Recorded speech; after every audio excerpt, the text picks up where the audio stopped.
Sea of Stars is an indie masterpiece, if you believe the discourse surrounding it from August. I myself was hyped because I love JRPGs. It's one of my favorite genres after all. I play 6 games concurrently at all times, 3 solo and 3 co-op, and I like this system of going through my backlog because it forces me to take my time to fully digest each game I play before moving on, because I have a rotating system I use to make sure I'm spacing out my game sessions between each game. Sea of Stars has been in that rotation since August, and since it was added, I made it through Armored Core 6, Mortal Kombat 1, Super Mario RPG, Remake, and others. It's important to play JRPGs or any game that has a heavy focus on story this way to give time to the digestion of story elements, and in general, slowing down the completion of games makes them more fun to reflect upon in retrospect, diminishing the impact of recency bias when finalizing opinions about any product. Every review is subjective, even the ones claiming to be objective, because it is impossible to be truly objective in subjective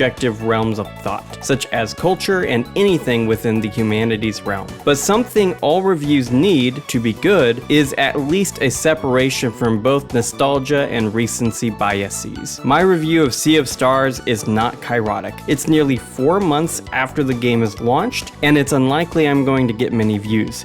But I'm glad I didn't rush through the game to get a review out when people cared, because I don't think I would have been able to properly delineate my many criticisms of Sea of Stars. I might not get as many views releasing this now, but I don't think Sea of Stars is that good, and I've got a litany of reasons why it's severely overrated. To properly talk about why this game is overrated, I'm going to have to spoil some major story elements, combat mechanics, and other aspects of Sea of Stars' designs. You're watching Rayl Deal Games, and I hope you like this Rayl Deal review. Drop a comment and hit that like button if you like what you see. I'm going to be hard on Sea of Stars in this video, and I'm not going to have a ton of nice things to say about my overall experience with the game after a little over 30 hours. I rolled credits, but I wish I had stopped playing after 5 hours. The reason I say this is because the first 5 to 10 hours of the game hits in a lot of the right ways. It's got the simple innocence emblematic of the classic JRPGs it's clearly inspired by. The characters, Valere, Zale, and Garl, start out pretty basic, but I don't expect much of kid characters within any piece of media I engage with. The issue is that neither Valere, Zale, nor Garl ever grow past these opening sections, even though Garl loses one of his eyes at a young age. Garl is always friendly, nice, and smiley, and those adjectives are the extent of his characterization, whereas Valere and Zale both might as well have been silent protagonists with all that they add to the story. All of the characters in Sea of Stars, with the possible exception of Sarai and Roshan, are flat, nothing characters, and even Sarai and Roshan aren't particularly strong in the character department. Just to compare, I started playing Xenoblade Chronicles from 2010 for the first time right after finishing Sea of Stars, and the characters in it are far more interesting within an hour than Sea of Stars is over the course of the whole game. This is great. It tastes so good. Really?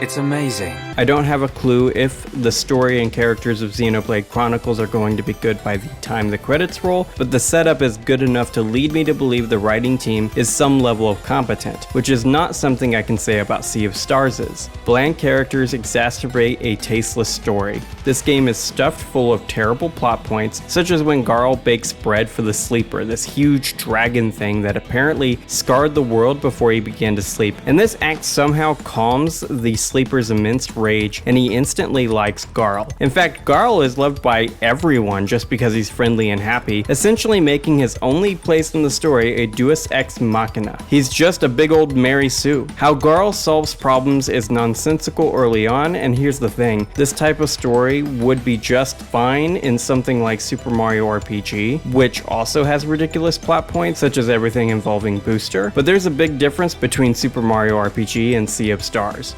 scope and stakes. Sea of Stars has a Lovecraftian horror element, as shown by several bosses throughout the game, and especially the shoot-'em-up World Eater section that closes out the experience. Weird Thing-esque tentacle monsters don't pair well with a story where every major plot point is solved with a big smile. But don't worry, Garl dies. So that makes the story better, right? It's now a tragedy where the happy-go-lucky Mary Sue dies, adding depth to the other characters and true stakes to the story. Except it isn't. The pathos of Garl's death isn't earned because a death like this only matters if the character is good, meaning there is no major emotional scene of the story. Even when the final boss is revealed to be a corrupted perversion of Erlina, the issue with these scenes is their emotional intention isn't earned. Let's juxtapose this with a few examples from other JRPGs, specifically ones from the golden era of PSX JRPGs Sea of Stars is clearly inspired by. The most spoiled section of Final Fantasy VII is the Aerith scene. You all know it. She's killed by Sephiroth, and when it happened in the 90s, people invented rumors just so they wouldn't need to accept the death of their favorite character. Aerith's death is earned, given the proper time. It's not like Sea of Stars is a smaller product than Final Fantasy VII. On original hardware, my Final Fantasy VII playthrough ran 35 hours, just 5 more than Sea of Stars, and this disparity of time can be accounted for by the loading times of the PS1. Or what about Vivi from FF9 coming to terms with his limited mortality, or when Tidus learned Yuna is doomed to die at the culmination of her pilgrimage. All of these emotional scenes are earned by well-written, complex characters, and that's one of the worst things Sea of Stars is missing. Any game trying to emulate the 90s era of JRPG needs good writing. I'm not an NPC in Sea of Stars. I don't just like Garl because he's nice and happy, and so the pathos of his passing is not effective, nor any of my tears earned. If this game released back in the 90s, properly demade to fit on a SNES cartridge, I think it would likely be a forgotten title, to be honest, with the only thing being remembered about it being its combat system,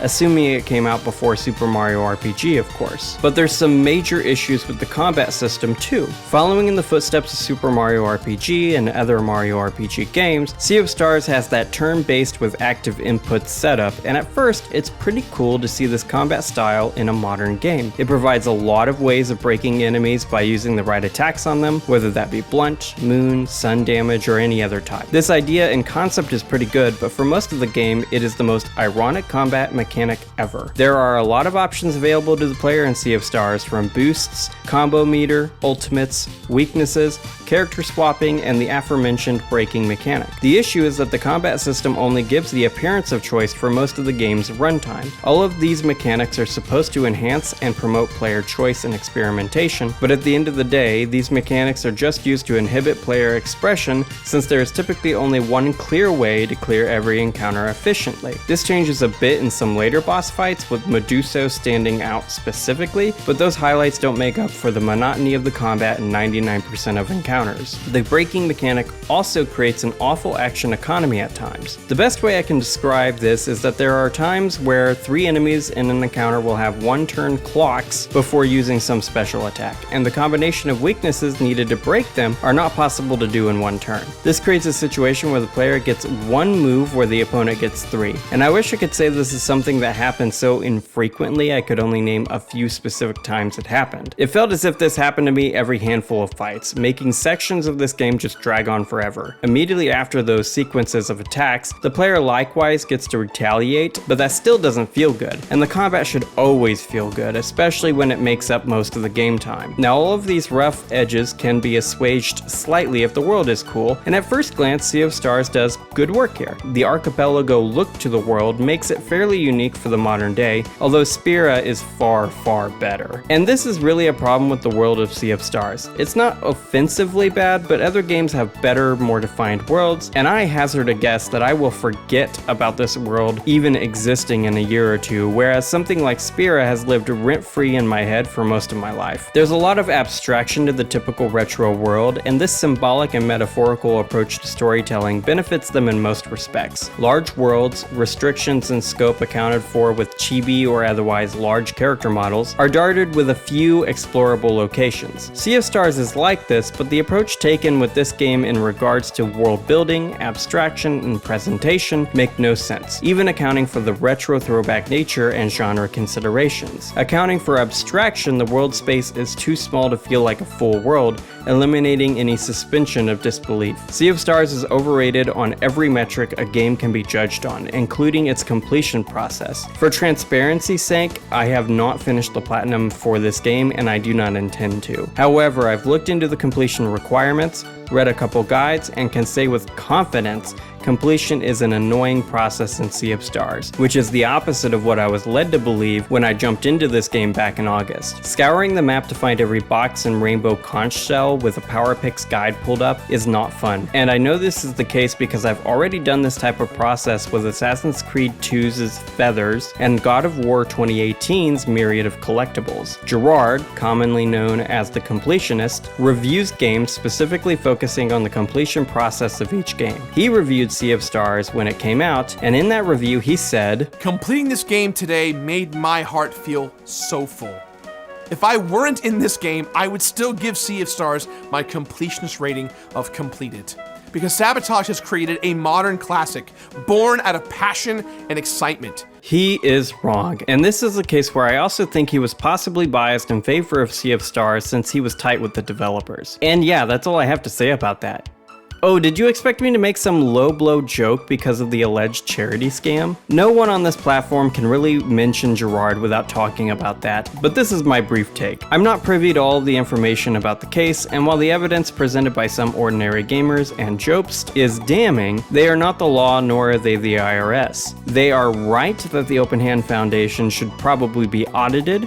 Donating the money obviously doesn't absolve him either, with the golf money publicly unaccounted for, but that's all there is to say on the topic. Until the authorities are involved and their evidence is added to what is now common knowledge, there's no point in condemning the completionist here. His place in this whole scandal could actually be a tale of incompetence, which, while not amazing, is far, far less worse than engaging in embezzlement. His credibility is shot even if he comes out with evidence of innocence, and I don't want to contribute to the condemnation of someone who hasn't had his day in court, and the court of public opinion is a poor replacement for a properly investigated court of law. I can understand how people like Sea of Stars if they have been JRPG starved or if they needed a cozy game this year. The game has everything a cozy game needs: beautiful graphics, great music, and a simplistic, happy story. But any game can be a cozy game since the only requirement for one to be cozy is the attitude of the player. For example, I use Dark Souls as my relaxation game after work each day last year. As such, I don't really consider coziness to be a defense for or an argument against a game ever in terms of the game's blanket quality. I don't recommend Sea of Stars, and I don't think this is going to be a game I think about much over the course of the next few years. And that's the review, guys. What do you think of Sea of Stars? Are you going to check it out still? Let me know in the comments below, and while you're there, smash that like button, subscribe, and ding that notification bell for more really great gaming content, where I create video essays, ranking lists, Let's Plays, and more reviews like this. I plan to cover some all-star games from the sea of awesome releases coming up in 2024, and if you like this video, consider checking out my GTA 6 trailer analysis video, my Baldur's Gate 3 Let's Play, or my top 30 games you can't buy video. Regardless of what you choose to do, have an awesome day, gamers.